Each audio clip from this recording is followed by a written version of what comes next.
The small businesses and tasty restaurants in the quaint town of Collingswood, New Jersey populate Main Street. But no one was prepared for the global pandemic that presented restrictions our country hasn't seen in over 100 years. In a blink of an eye, busy businesses were empty and every owner and employee had to adjust to their business closing and becoming unemployed. All Fired Up is typically a sit-down pottery painting establishment that has been the staple family-friendly hotspot for over 10 years. But this past year, All Fired Up was all locked up.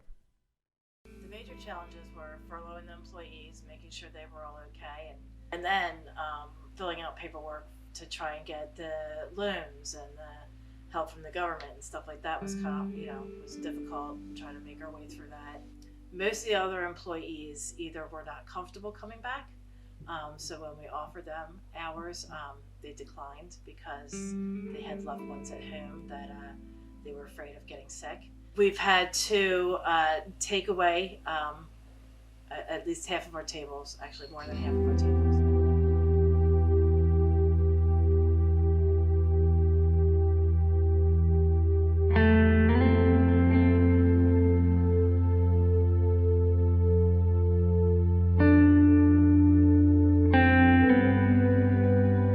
Dedicated to providing the best home decor around for many years.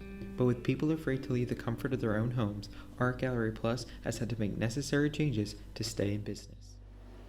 But the first challenge was to find out where I could find some funds to pay my employees so that they didn't have to go running to unemployment. And I soon found out that there were federal programs and there were state programs that were available online. One was called the PPP. I took advantage of that. So within the first 2 weeks, I was able to get some funds in to at least cover payroll. It had very little effect on my employees. Financially, like I said, we had a program to keep them afloat as far as their payroll. That's the only effect they have. They don't seem to have a problem with it. In fact, they feel safer having those masks on and having to clean their hands. We always insist that the customers that do come in wear a mask. We have a sign in the front that states so, and we make sure that the store doesn't get too crowded. Sometimes on weekends it can get pretty crowded up front, so we make sure that we keep their distance, so we kind of wander into the gallery and just either hold people out from coming in, and we let people out as they go along, and we kind of spread them out a little that way. The Pop Shop, a retro soda pop ice cream counter establishment, has been a staple of Collingswood's restaurant scene for over a decade. But just like so many other restaurants, due to the pandemic restrictions, takeout and delivery became the only source of serving their loyal customers. It just makes it a lot more difficult. You can't bring on as much staff because you don't have as many people to serve, but then you also do have the